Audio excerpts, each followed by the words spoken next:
Welcome to the Creature Cast, the official Console Creatures podcast. I'm your host today, Steve Vegvar, and alongside me, as always, my good pal Bobby.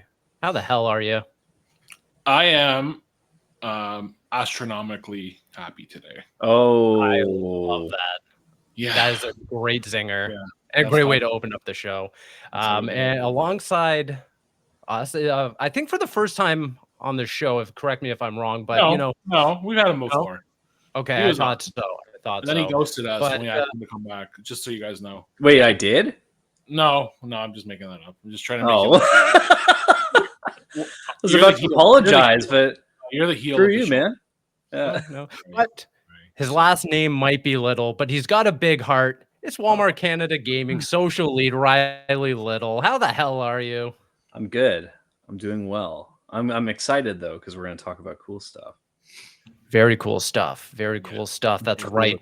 Each of us got to go hands-on with Astro Bot, roughly about an hour. Got to go through a series of levels. Got to try out the game. Me and Riley actually, just a little peek behind the curtain. We actually got to a little extra time with it, so to speak, because we were in the same room as the other one played, which was fun. Yeah, so I got to see it twice. And see it all, which is cool. Eat a croissant. Yeah, I didn't. And you did. But that's right. You took a lemon poppy seed muffin. That is exactly pretty clutch. And a DC. I got a Diet Coke as well. Just for the road. Whoa. Just a road DC. Just for the road. Just And then we went and got Denny's. So a perfect day, some would say. I think many would say that was a perfect day. It doesn't get better than that. Denny's I'm pretty sure. Let's go. An All-American Slam after playing some PlayStation? Come on. What else could you ask for? Yeah. Bobby, how was your session? It was shorter than I expected because an hour flew by and in the blink of an eye. I mean, legitimately, it did not feel like an hour. But I came out on top, cleared the challenges. Nice. Got judged for my failures and all the challenges by the team there, and they laughed at me. But it was good. Yeah. Yep. Are you okay? You're doing well? I'm dealing with it. I'm those challenges are not for the faint of heart, but I persevered and I got through them. And yeah. I'm here. Yeah. We'll go through all of it, break it down kind of level by level, because essentially what we got to do is do 5 separate levels. They were broken up by 2 traditional levels, a boss fight, and then 2 of the challenge levels, which in my opinion were very fun. But Riley, since you're the guest, I just want to go over very top level impressions coming out of the demo, sky high. What was your takeaway coming out of it? I was both impressed, but also I expected it, because Astro's Playroom was, I think, such a great platformer. But they took that and kind of dialed it up to 11. So it is. I don't know how much I want to say right now, but I want to say it's good enough that it could be a Game of the Year candidate, pretty handily. Sure. Yeah. I would agree with How about you, Bobby? I feel pretty much on par with Riley. I mean, what we were given was a very small slice of it, and that was kind of driven. That was kind of the driving factor of the demo, saying, hey, you're playing just a sliver, but what you're playing is what we want to show you. This is what Astro Bot's going to be, and it delivered. I mean, I told them yesterday at the PlayStation Canada, this is a palate cleanser. I'm playing Elden Ring right now. I'm playing Destiny 2. And those are great games, but nothing beats a platformer like this. It feels on par with me, a Mario Galaxy in what they're doing. It feels like a spiritual successor, like Mario Galaxy 3 in what I'm seeing. So, I mean, I think that's probably the highest compliment I can give it. So, yeah, I just want September 6th to roll around because I want to play more of it. Sure. Yeah, I'm right there with you both. I think I had tempered expectations only because Astro's Playroom was so good, and I think stands the test of time. It's still such, let alone being a tech demo for the PlayStation 5 and a showcase of the DualSense, the SSD, and all the buzzwords that came out at launch. But I think it's just a very good game for what it is, a packed in just free game that everyone can kind of play if you buy a PS5. So yeah, coming into this, I'm like, okay, I know what I'm going to get as far as quality is concerned, but how are they going to fully realize that Astro Bot, like the platform or and just the the potential, but also like Astro Bot is now built around the legacy of PlayStation. How is it going to deal with the hidden bots that are throwback to PlayStation characters? How is it going to introduce new abilities and stuff like that? Coming out of it, yeah, I was sold. Now I'm just kind of in anticipatory wait mode of just wanting to play more of it. It was such a small vertical slice that I think we perfectly showed off the. Oh, there he is. Oh no, for audio listeners, Astrobot has invaded Riley's feed. What's going on here? What's going on? I don't know, man. I don't know. On. Oh no, now he's in Bobby's view. Oh no. Is he doing that? How is he doing that? I don't know. Now he's in two places. How did he do that? What is happening? This is crazy. This is unprecedented. This is outrageous. All right. He's gone for now, but he's forever looming. I don't know what to expect. Yeah, going back to the demo. So yeah, exactly. Yeah, he's listening. Team Asobi's listening. Astrobot is listening. Always listening. I want to talk about the very first core mission. Going back, PlayStation or Team Asobi calls it Sky Garden. It's this kind of like topiary beach water. That was your first mission. I went right into the challenge levels. I made the mistake. I'm trying to go sequentially. Right? I didn't go fucking. I know. Deep right into challenges. Yeah. I just went right into it. But yes, sorry, I didn't. You did. Interrupt. Yeah. No, that's okay. No, that's okay. It's okay. I understand you want everyone to know that you got real high. I want everyone to know that I'm really good at video games. Yeah. Yeah, super really good. Like I couldn't believe it. Yeah. I had to walk out of the room because you were so good at the video games. Yeah, you seemed kind of mad. I was furious. I can't believe I couldn't believe good at video games. Oh, it's unfair. No, they're complaining about you guys when you left, and I had to probably complaining. They're like, these guys, they broke the game, and I'm like, how is that possible? But apparently. It was a light domestic. I don't know what the issue was. No, they said you guys were very lovely and you were good hosts. Or sorry, good guests. Good guests. They were good hosts. Nice. Yeah, they were great hosts. They were very welcoming. Yeah. Yeah. Sky Garden though, yeah, it has a whole bunch of cherry blossom trees. It's got like a nice little beachside level there. But flamingos. Yeah, I want to talk flamingos, a lot of flamingos, and it kind of introduces you to the first ability that we're shown, which is like an octopus backpack that blows up, it fills with air, almost like a Kirby-esque ability where you can use that to kind of get to hard to reach places. Yeah. Like Mario Wonder, I think there was a similar power up as well that kind of inflated the character. Yeah. So something like that, and then the entire mission essentially, you're finding different hidden bots throughout the level. You're finding coins, you're finding missing puzzle pieces and stuff like that. Riley, your takeaway? How is this for? Well, it's not the first level of exposure for you, but the first level of what should exposure be the first level? As far as like the platforming section goes. What I liked about it was. Like the intro is like Astrobot glides in on a controller, kind of skims it across the ground and then hops off and then it begins. And it's like the whole intro into the level. And then, realizing that, as you're walking around this environment, you're saving different bots and some of them are familiar. They're from games that you remember. And like, I just, the whole flow of the level was, to me, like the pacing was perfect. The action is really good. Like, there wasn't a point, and I felt this way when I was playing like Sackboy or something like that, where I was like, oh, I don't know, like I don't love the pacing of this, or I'm just doing this to get through it. But I was like I want to explore everywhere. I want to look over here and there, and like I feel like that level in particular did such a good job at just introducing the basic mechanics, which I think like we know quite well as people who are veteran gamers, but.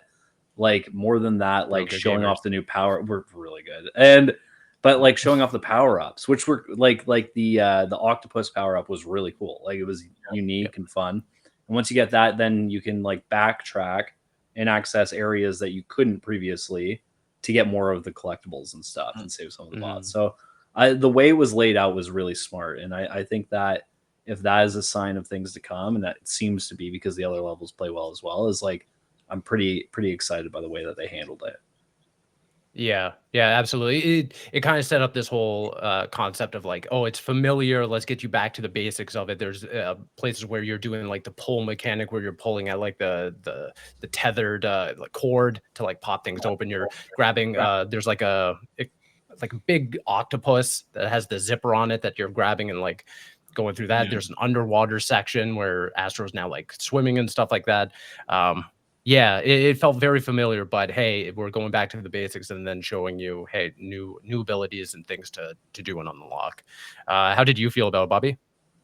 I feel about the same. Like, I mean, you fly into this level and like the first thing you see is just pops of color everywhere. You're seeing the flamingos, you're seeing the ponds, you're seeing lagoons in the distance, and you see some of the aquatic life, you know, coming around the level, and then you just start moving forward. So it's kind of like a guided a level, but in a way that it feels natural. Like you're just kind of moving on this path, but there are obviously, you know, hidden pathways that you can go down, or you can go through the water once you get the octopus backpack, which I think is a great power up. It just needs a little bit of a tutorial. I don't know if that's going to be in the final game, but mine was basically you find this power up and I was just like, well, what do I do with it? Like that's my only big complaint was just there wasn't any like pop up saying, you know, just do this or you use here's what it does. But I mean, everything's pretty intuitive. Like you get the backpack and you're like, well, you know what it does. So I did what Riley did. I went back to like the water and I blew up Astro and I just dove into the water, and underneath there's hidden bots that you can find. There's puzzle pieces. There's all these little things that you can do. And like that is a great sign of good level design, because it inspires you to discover. And that's what I'm noticing about Astro Bot is you want to discover. That's what his goal is, to discover all these people, these bots, and all the little PlayStation Easter eggs. And there are a lot of them from what I'm seeing. And so many. There were some great stuff in the first level, and it just got better as we went on through the levels. Yeah. To your point about like backtracking, I loved, you know, approaching the giant rubber duck that's sitting in the like the pool or the water, and you're not really sure what to do with it. You can climb on his head, kind of like bounce around and everything, but there's a platform, like a floating island above it. And the entire time I'm like, okay, I guess you're just supposed to come back to this at some point. But then, to your point, you grab the octopus backpack, you can come back to it, and then that's when you can, you know, expand, fill yourself with air, and then get to that upper platform. The other thing I love is the creative way that it plays with physics, where if you're in the water, you're like swimming around, you use the backpack again, you fill yourself with water, and then you just like shoot up because of the buoyancy. It's just like very creative ways of playing with the systems and the mechanics. And that's exactly what it feels like. I feel like it is a good combination of platforming. There's challenge. There's a good mix of physics. And we have an interview with Nicholas Duche, I think should be going live either today or tomorrow, and he was very adamant about how they've incorporated different kinds of physics for surfaces, for fluids, for hard surfaces, for the power-ups, for everything. Like everything in the game has basic physics to it, and they've made sure that you feel that through the controller and what Astro Bot's doing. And that is such a good testament to what they're trying to do. Like they're trying to make this game that's a celebration of PlayStation, of platforming, of game design. Like it's just so many great things into one product, and like I feel like it is a game that just came out of nowhere, and it's gonna rock the world in September. It's gonna be that hot game for the year. I think so too. Yeah. And kind of going back to all that, the little small touches. Yeah, just again, being reminded how cool it is to feel, you know, Astro's like feet run around in the controller.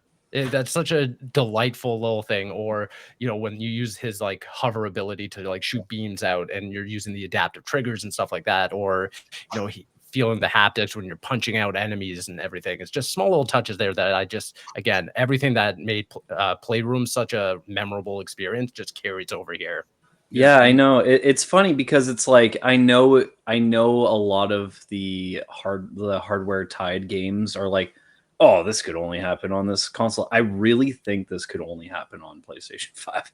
Like the way it's like the way with the controller and like everything like that. Like Yes. you need some sort of accessory or something to really experience this game the way it's intended. And it's like the fact that it is a console, like Astro Bot's supposed to live in the PS5 is the whole point, right? Like there's like Right. a whole element of that, Yeah. and in the dual Yep. sense and stuff like that, which like just makes the game like come alive to me, which is like really Yeah. exciting. Like it's cool. Like it feels special. I mean, I think Oh, it's exactly. it's that, and I feel like Team Asobi has like this all-star team that I feel like you can't replicate. You can't go to like say another competitor and say like, "Hey, make this game." They can't do it because like this team knows these games, like they know these ins and outs of platforming, of child-friendly games, of like bringing the console to life. Like they specialize. Their specialty is PlayStation games. So like, yeah, I mean, that is probably their superpower, is knowing what the console can do and having the creatives to make it flourish. So I feel like it's that combination of good design, good developers, great console that has the ability to bring out the best in these developers. And that DualSense is unmatched. Like there is no controller that's as good as the DualSense. There are obviously things that come close to it, like the Elites and the like whatever have you. But Sure. you know, pound for pound, it is the best demo of next gen that we've had so far. It's that DualSense controller and what PlayStation's been able to do with it. And it's just a shame that more developers can't replicate what PlayStation can do with the controller, because when it's done right, it feels good. And to that point, Yeah. I noticed it after my interview with Nicholas and what he mentioned and what to look out for. I felt what he was talking about in later stages of the demo, and it's there, and you can feel it, and it felt incredible. So with a good pair of headphones and a good controller, like it really is a really immersive experience. I think that there could be an argument to be made that Astro could exist on a PlayStation 4 or something like Oh, that, for but I sure. think you're inherently like stripping away all the magic that, again, we're talking about, which is the dual sense. It's the fast SSD. Like if you die or anything, you're instantly back in the level. It loads really, really quick, like almost impressively quick, where there's not even like a moment's notice or a moment of hesitation to even like think about it. There's like, I can almost think of like, oh, I'm playing this on my couch, I die, I'm not reaching for my phone, because you're instantly just back into it, which is again the power to the hardware. The second level, it was a construction derby. It's suffice to say by the name, it's a construction zone. You're kind of high in the clouds, you know, running around, you know, like construction pillars and stuff like that, like half built buildings and stuff like that. Just right off the rip, like I loved, again, it's the introduction. You're flying in on the controller, but it's not the same stock like animation or intro. Even like this one, as you're flying in, like building, or like, you know, like cranes are swinging in with coins to actually collect and everything, like incentivizing you to actively like use the gyro motions in the controller to you know, navigate through these and grab some things. There you go. Yeah. Show it off, Riley. How'd you do it? Just like that. It is compulsory that you do make the noises. That's it. Yep. But it's cool, right? Like but again, only with the dual sense, right? Yeah, I Yeah, mean, exactly. And then, yeah, you know, you flip out of the controller, or off the controller, and then you just start going. And this level introduces a few new abilities. There's one, there was like a magnet, so you're collecting like nuts and bolts, or, you know, like soda cans and stuff like that to create like a ball that you can shoot. There's also the dog jet pack, which I think is just absolutely hilarious. So cool. I love that. And then, yeah, again, you're just finding new hidden bots, stock ones, but then also, you know, ones that are throwbacks to legacy characters, puzzle pieces and stuff like that. Bobby, how do you feel about this one in comparison to Sky Garden? It was a lot more platforming. I'm sure you guys noticed Yeah. it, but like, it was basically like you land, and it's not just like a landmass in front of you. There is like bits and pieces of buildings all around. There's skyscrapers either being demolished, other sides are being built, and you got to get from point A to point B. And it was really cool. I mean, you guys noticed obviously like the glass panels you're walking over, they're cracking as you're walking, and it's a race to the end. Like you're not able to, I don't want to say enjoy the level, but like you're not able to experience the level. You just kind of move. You're going. It's one of those run and gun kind of levels where you just keep going from the start to the finish. And it picks up. Like the further in the level you get, you obviously get the dog backpack, and then the platforming gets more challenging. It was a great build up to what I expected from Astro Bot, because up until that point it was pretty simple. The first level was cool, it was fun, but it was kind of easy.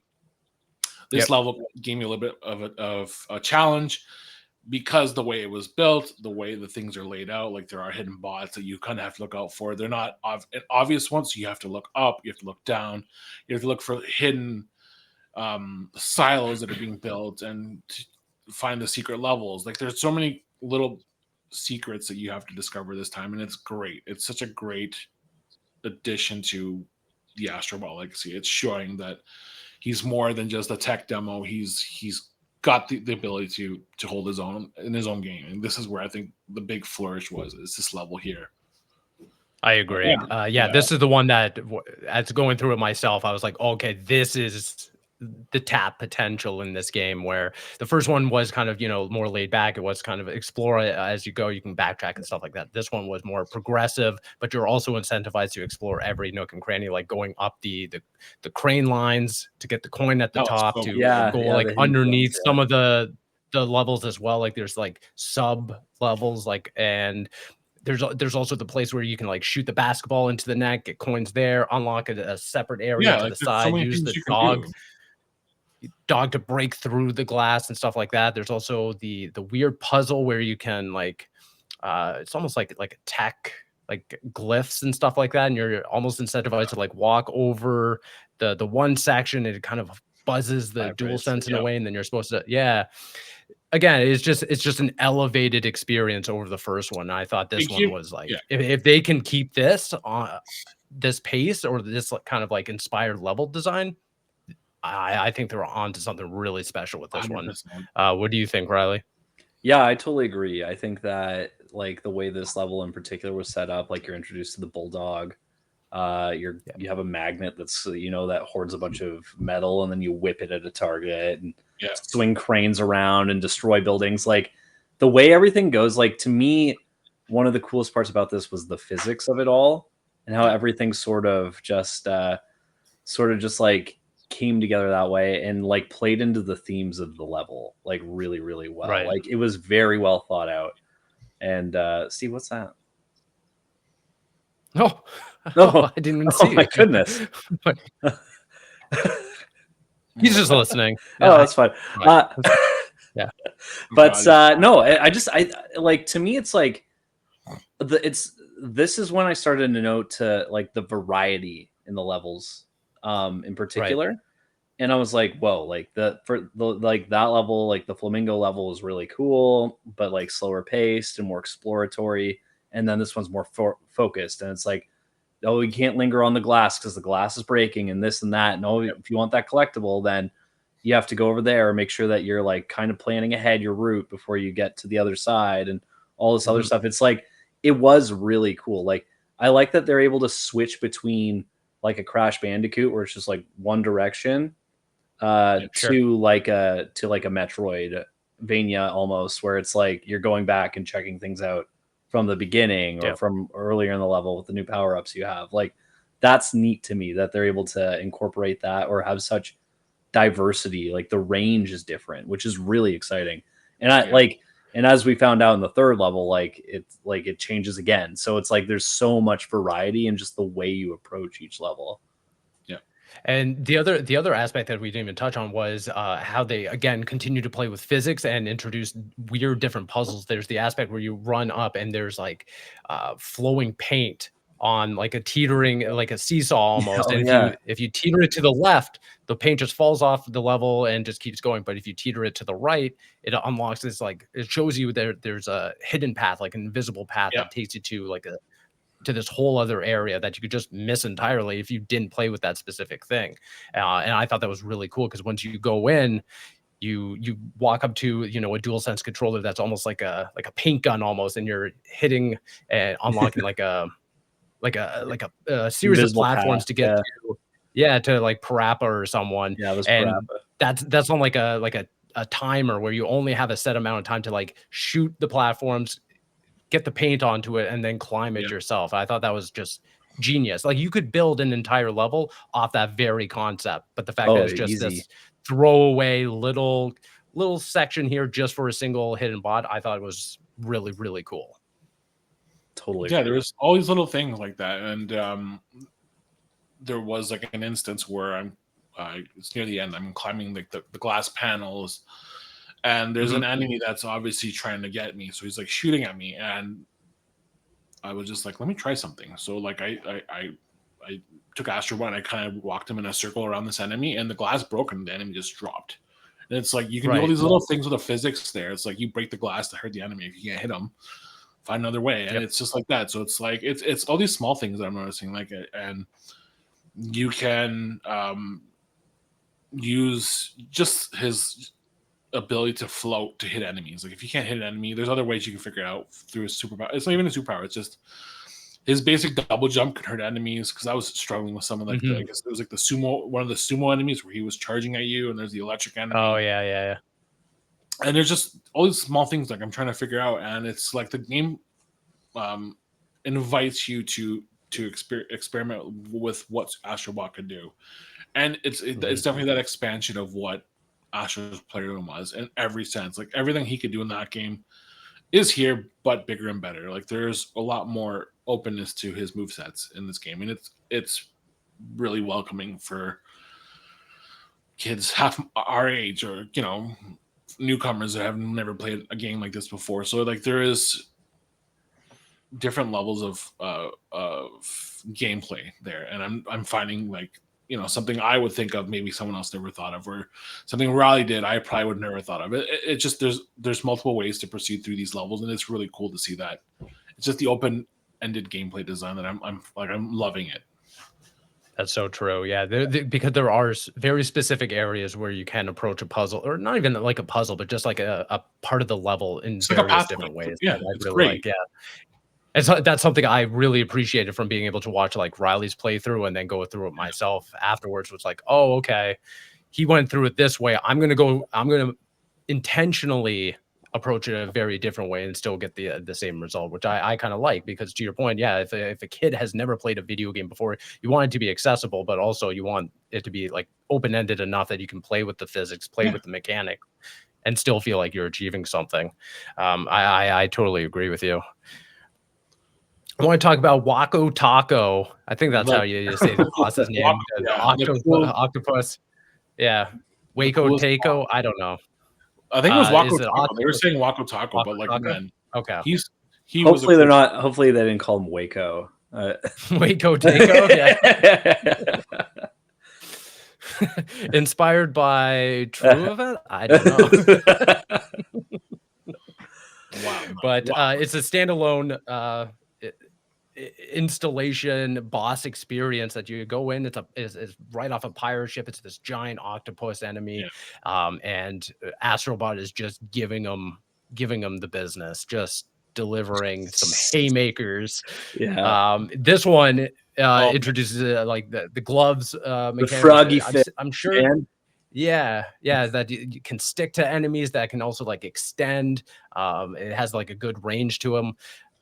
I was delighted by this level. It's a bit shorter. There's no like real platforming, but it was epic in scale. And if this is the kind of quality of boss battles, we're in for a treat, I think. Yeah.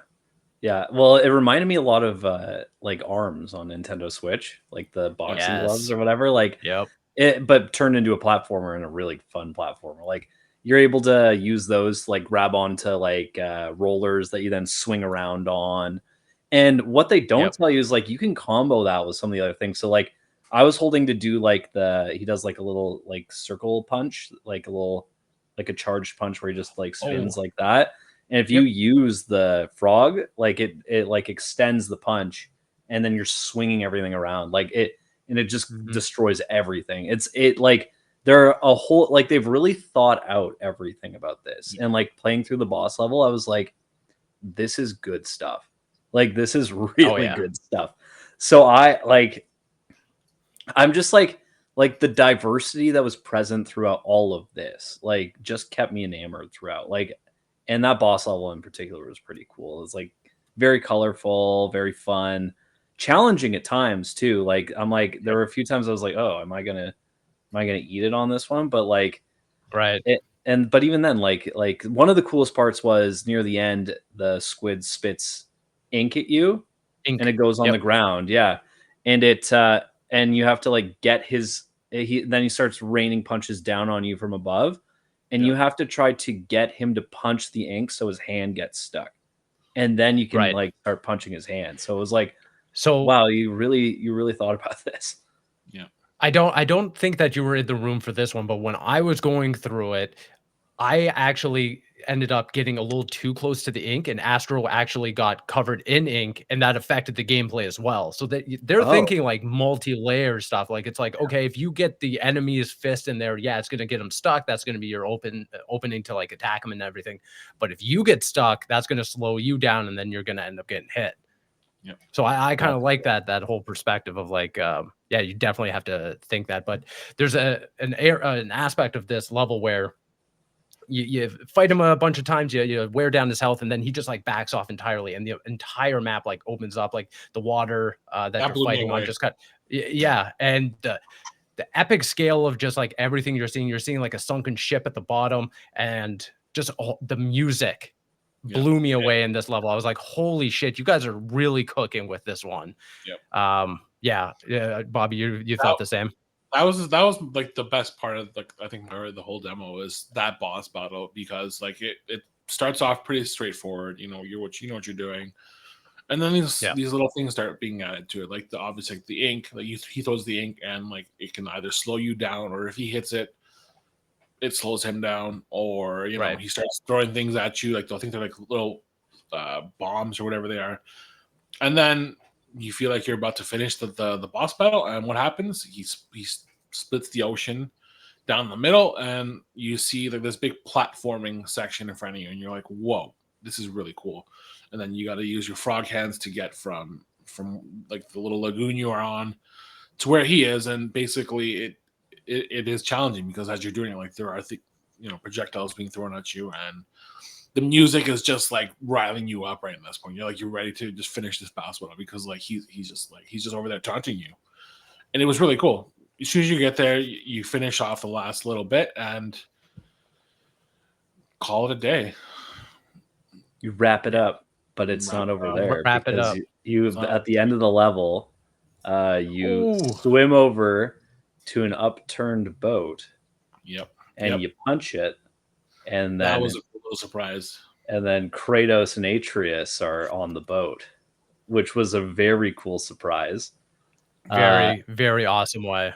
I'm so surprised by like how they're able to, without any words or anything, like they instill so much character into the way these bots move and act.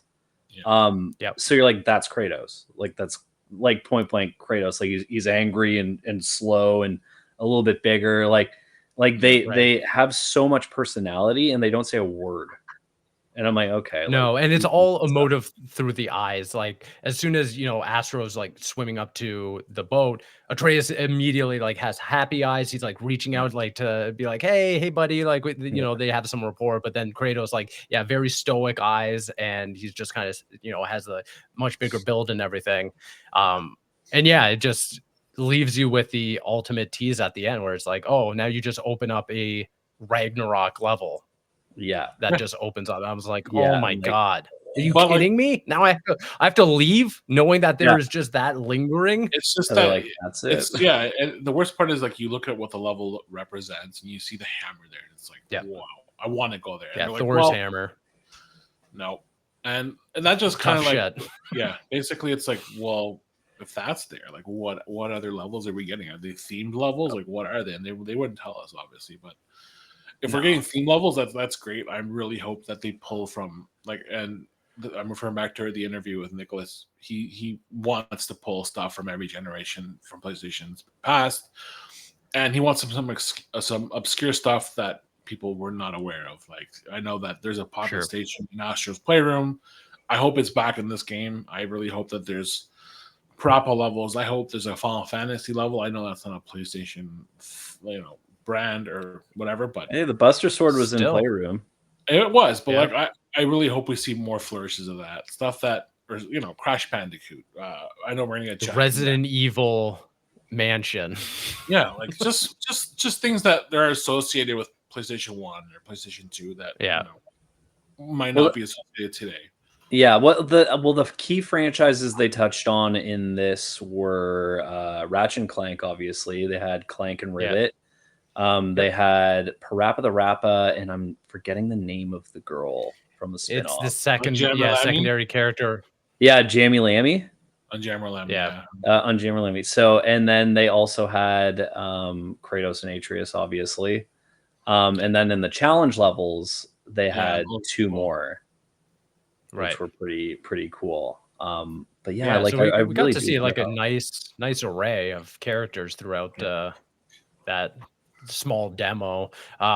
Let's wrap up the level specific stuff with the 2 challenge levels, because I thought, again, this was such a cool addition that I wasn't really expecting. I know that in the lead up to this, they were talking about, there's 80 levels, there's going to be 6 galaxies and everything, but I didn't know that they were going to be incorporating levels that up the ante in terms of difficulty, much like a Mario game.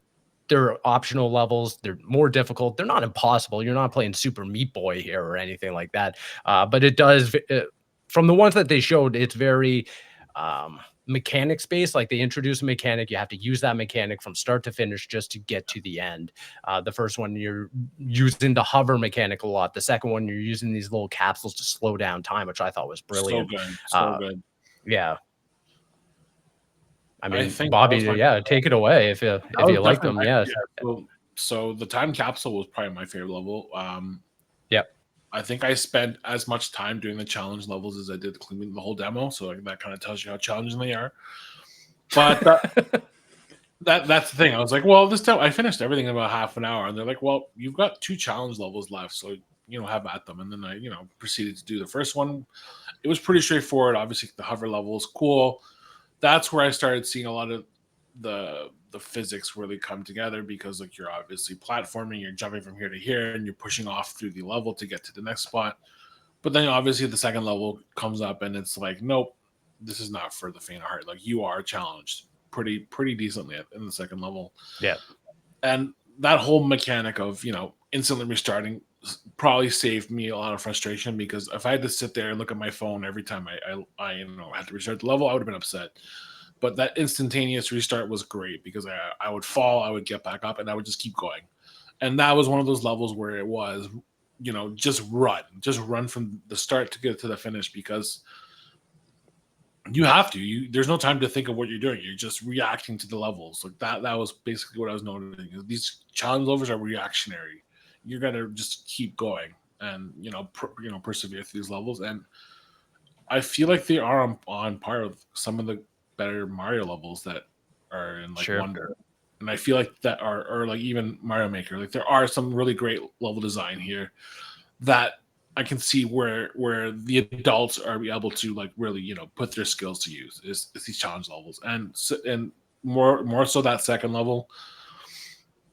I'm actually just in love with what they're doing. Like I feel like that second level, slowing down time and using obstacles in front of you to get from one platform to another, or spinning X's and O's, like designating obviously the PlayStation symbols.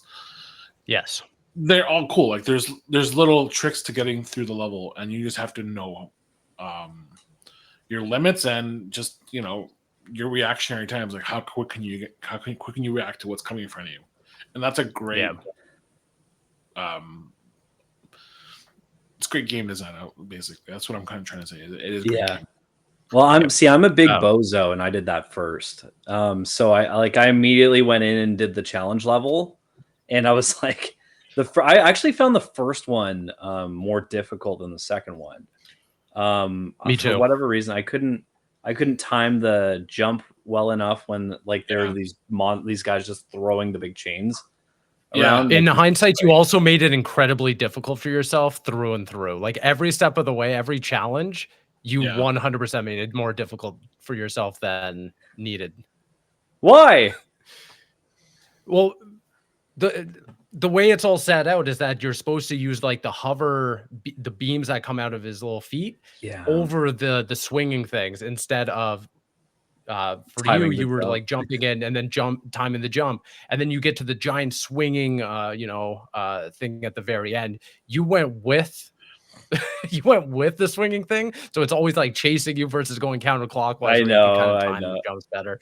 So one of the coolest parts I realized in that level though is that the physics again plays a factor when because again we talked about the glass breaking as you walk along it. Like if you walk a circle around this guy like slinging a big they'll fall and they'll die, and then you don't have to worry about them anymore. But it's I was like, wow, like everything, like it's every little detail about this feels like, and I don't want to bring up, it feels Nintendo like it feels like well thought out, and like little things you're like, oh, that's kind of cool, or oh, that's neat, and it's like that level of that that level of commitment to a product like that. I like it. Just it's becoming very apparent to me that this is something special. Like this is going to be a really special platformer this holiday. I agree. It's being able to diversify ideas, puzzles, level design, art design, all this stuff where, I think in any other good platformer, one single challenge room would be the basis of an entire like world, so to speak. Like 8 levels would be the entirety of one of the challenge rooms, where it's like, oh, all this, every level you go through is all going to be time based, but no, it's just this one singular level. I am going to be very curious to know how many of these levels going forward, of these challenge levels, rely on the same kind of gimmick or same kind of mechanic, so to speak. If it is going to be, one per galaxy or something like that, which is time based, or the other ones, hover based, stuff like that. Or if they're going to kind of just wow us like they did with, or like Nintendo did with Mario Wonder, where it's like, no, this is just balls to the wall like crazy. Everyone kind of just brainstormed all kinds of different mechanics and situations, so everything is kind of unique and fresh. That's what I'm hoping for, but to be honest, I wouldn't be that mad if they kind of do recycle some enemy types, some challenge rooms, stuff like that, just to keep the game going, because I genuinely like what I played out of all the 5 levels. I agree with you. I mean, even if it is the same, I'm okay with it. It is diverse enough from what I saw that I feel like they can kind of flesh it out to work. And we know there's more challenge levels, post launch. I feel like that will probably be where they're going to put more creativity, is the post game stuff to show that it's not just more of the same. This is kind of where we want to dedicate some extra time and show what we can do. So right. And at the same time, you know what? It's Team Asobi. They have garnered enough respect to give them the benefit of the doubt. I don't think they're going to rehash a lot of things. I feel like they are creative enough and capable enough to give us a game that doesn't really recycle a lot of stuff. So I feel like that's probably where we're leading. Yeah, I agree. The last thing that I had in my notes was, Bobby, did you happen to go back to any of the levels after you beat them? Yeah, I was told to go back to a couple of levels.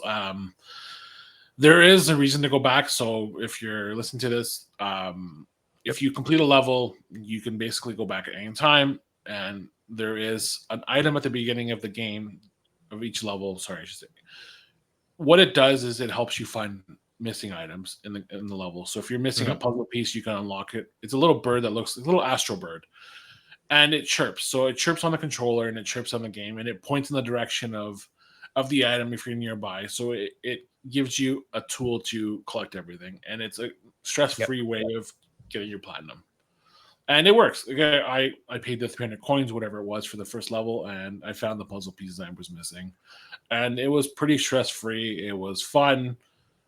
It was no skin off my back. And that is a great way to incentivized me to come back and play the game and get everything, which I was already planning to.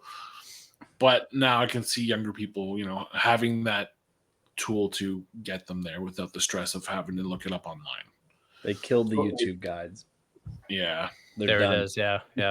Rest in peace. It was either that or AI. It was either the Astro Bird or AI. It was going to be one of the two. But I'm glad it's going to be the Astro Bird with the adorable little. At least it's cute. He was cute. Yeah, exactly. The little snorkel when you go in the water. He puts a little snorkel on, and damn, they've really thought of everything. Yeah, like there's just so much details, and I wish we had a little bit more time to explore it. Oh, and I know none of us mentioned this. Like once you go back to levels, or maybe it was in the first round, you're gonna find like little cardboard cutouts that you can take a photo of. I don't know if you guys did that, but like the construction level, there was like one little hidden section where you get like it's Astro in a construction uniform, and you just snap the photo mode, and it's great. He just gets pooped on the entire time. Yeah, and that was the thing. I was like, why is there poop everywhere? But there's pigeons pooping all over Astro. So I don't know who thought of that, but it works. It was funny. It's hysterical. So, okay, you didn't find one in the first level, correct? I don't think so.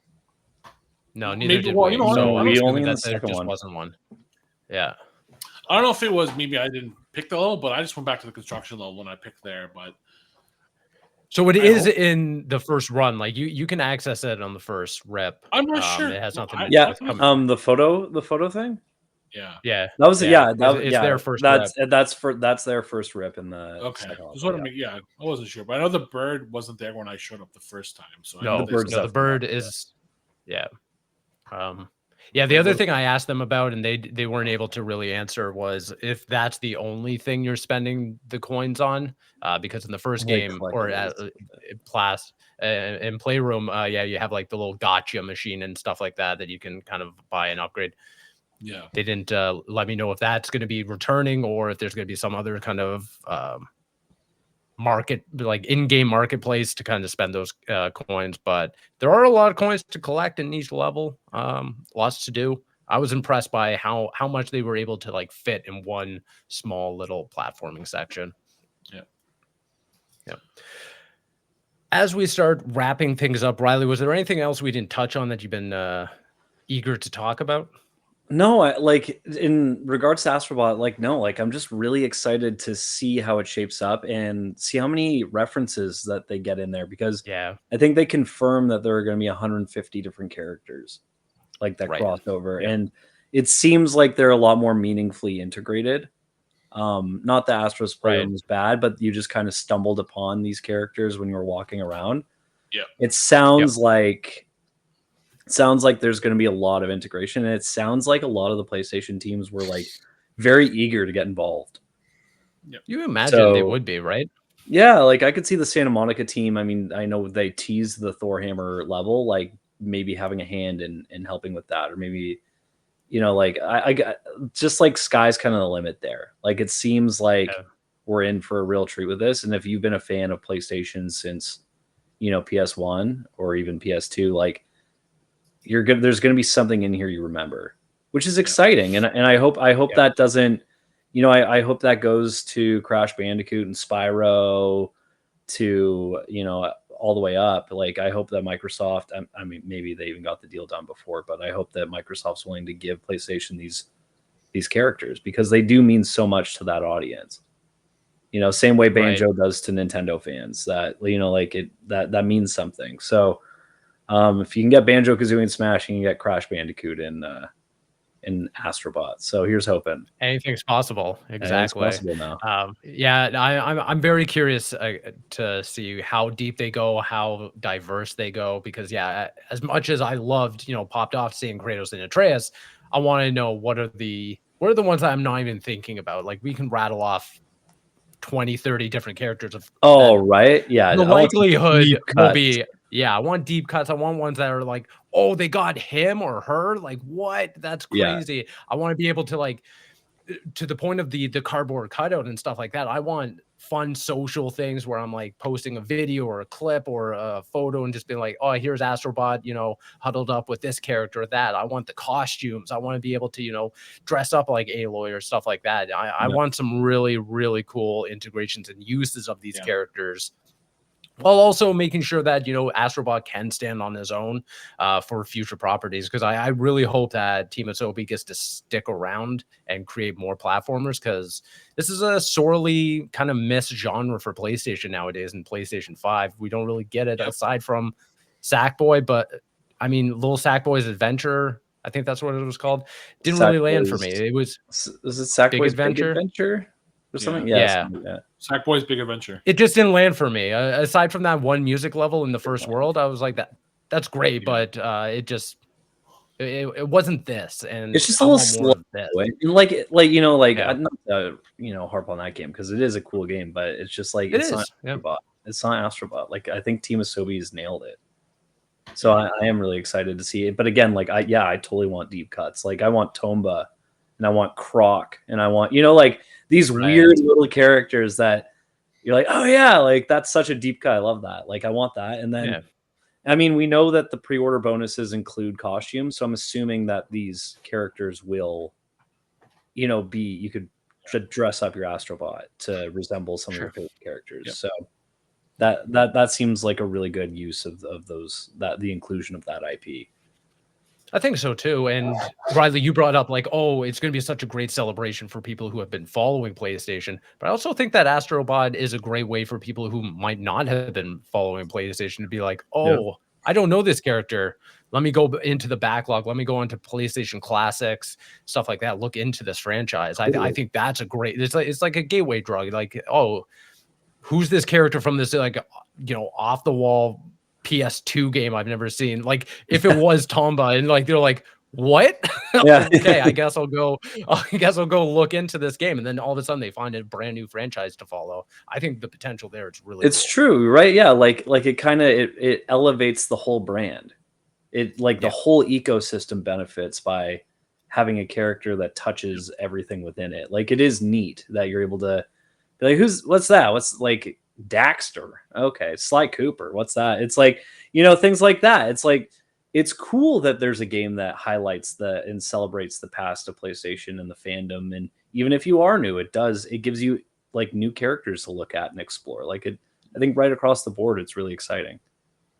Yeah, I wonder if PlayStation will kind of use this as a way to test the waters of popularity of celebration and stuff like that for like a Sly Cooper or a Killzone or something like that, of like, oh, all these players are really gravitating to this specific IP or a character or, you know, costume or something like that.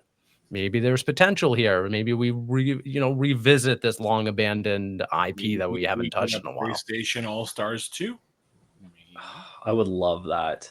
I mean, maybe I would love that. I mean, if you have a moment, go back and look at that poster, that the Astro Bot poster that comes with the physical edition of the game. It's really awesome, and I love the Where's Waldo like quality of it. It is loaded with references to costumes that are going to show up in this. Whether it's a Wumpa fruit or, you know, from Crash Bandicoot, or a box with a bot in it, which is a clear reference to Metal Gear Solid. Like I think they're going to go big. I think they're going to go big with this, with 150. Yeah. And they're not just staying for first party is my assumption. Yeah. And without saying too much, but coming off of that, like one of the demos that were in the room with us was like, oh, let's check out this idle animation for Astro Bot. Like you just turn him to the camera, let him sit there for a couple minutes, and he just pulls out a PSP and just sits on the ground and starts playing with it for 30 seconds. And is those little touches, like, yeah, again, I guarantee 75% of players would never even see that. They'd rip through the game, get to credits, put it down and everything, and never see that small little animation. But again, going back to the appreciation and the attention to detail and legacy. Yeah. I love that. Nailing it so I love that. And that's like, it's so, what I like is it's like the platformer that succeeds all platformers. And what I mean by that is like idle animations like that have been present in like Conker's Bad Fur Day, pulls out a Game Boy if you just leave him for a minute, you know, like stuff like that. Like, they're taking little tidbits from Rare games, and they're taking little tidbits from like existing Nintendo games. Donkey Kong Country, Tropical Freeze, he pulls out a Switch. In the 3DS version of Returns, he pulls out a 3DS. Like things like that. I'm like, it's just so cool to see them kind of like nodding their head to the past, and then like just really taking it to the next level with the hardware available to them. Yeah. Like it is. I mean, it's just like when in Last of Us Part 2 when Ellie murks the dude playing the Vita. It's just like that. Yeah. It's just like jamming out to music, right? Yeah. It's just like bap. Bobby, how about you? Any final thoughts as we start to wrap things up? No, I think we've covered everything. I mean, I'm just anticipating this game. I want it today. I mean, I know we're what, 2 months and a half, actually 1.5 months away, basically.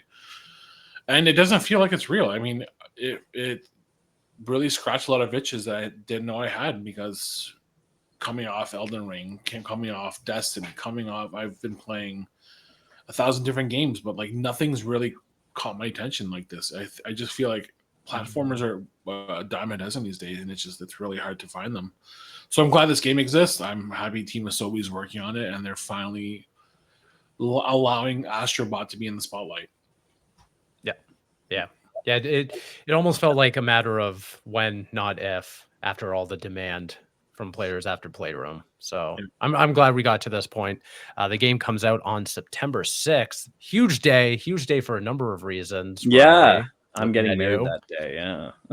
Pretty cool. Pretty cool. Neat. Thanks, PlayStation, for coinciding with that. You know, kind of rude. Still late a couple of Sorry, my dog's barking. All is super upset that Yeah, PlayStation is trying to steal the spotlight. Yeah. Riley, thank you for joining us this episode, taking the time to talk all things Astro Bot. Where can people keep up with you online if they wish to do so? Yeah, so you can follow me on X, I guess formerly Twitter, at the Riley Little.